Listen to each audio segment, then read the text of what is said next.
قربانی کے جانور سے فائدہ اٹھانا یہ جائز ہے یا نہیں ہے؟ بہت سارے لوگ عید سے پہلے چند دن پہلے قربانی کے لیے جانور خرید لیتے ہیں، پھر اس کو پالتے ہیں، تو اس دوران اس سے فائدہ لیا جا سکتا ہے یا نہیں لیا جا سکتا؟ شرعاً اس کا کیا حکم ہے؟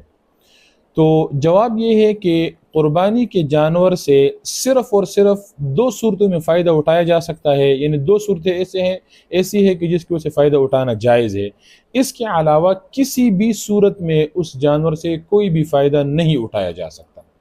پہلی صورت یہ ہے کہ اگر اس جانور سے وہ فائدہ نہ اٹھایا جا سکے تو اس سے اس جانور کو نقصان ہوتا ہو یا اس سے اس کو تکلیف ہوتا ہو۔ مثال کے طور پہ ایک جانور ہے، وہ دودھ دینے والا جانور ہے، اس سے اگر دودھ نہ نکالا جائے اور اس کے تھن بھر جائے تو اس کی وجہ سے اس کو تکلیف ہوتی ہے، اس لیے مجبوراً اس دودھ کو نکالنا پڑتا ہے۔ اب اس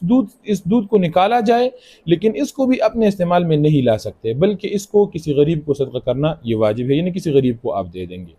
تو پہلی صورت یہ ہو گئی کہ جب اس سے اس کو نقصان ہو رہا ہو یا تکلیف ہو رہا ہو تو اس صورت میں آپ اس سے وہ چیز نکال سکتے ہیں، وہ فائدہ اٹھا سکتے ہیں، لیکن وہ بھی خود اپنے استعمال میں نہیں لا سکتے، بلکہ آپ کسی اور غریب کو صدقہ کریں گے۔ دوسری صورت یہ ہے کہ آپ نے جو جانور لایا ہے اس جانور کے لیے ظاہر سی بات ہے کوئی چارہ وغیرہ کا بھی انتظام کرنا ہوتا ہے، تو جب اس کے لیے چارہ وغیرہ کا انتظام کرتے ہیں آپ یہ کر سکتے ہیں کہ اس سے فائدہ اٹھایا جائے اور اس فائدے سے جو آمدن، جو کمائی، جو پیسے حاصل ہو جائے، ان پیسوں کا پھر اس کے لیے چارے کا انتظام کیا جائے، یعنی کہ جو فائدہ اٹھایا جاتا ہے اس سے اسی فائدے کو کمائی کے طور پر استعمال کر لیا جائے، پھر اس کمائی سے ان پیسوں سے جو ہے اسی کے لیے چارہ وغیرہ کا اہتمام کیا جائے۔ تو یہ دو صورتیں ایسی ہے کہ جس میں جو قربانی کا جانور ہے اس سے فائدہ اٹھایا جا سکتا ہے۔ اس کے علاوہ کسی بھی صورت میں قربانی کے جانور سے کسی قسم کا کوئی فائدہ اٹھانا یہ شرعاً جائز نہیں۔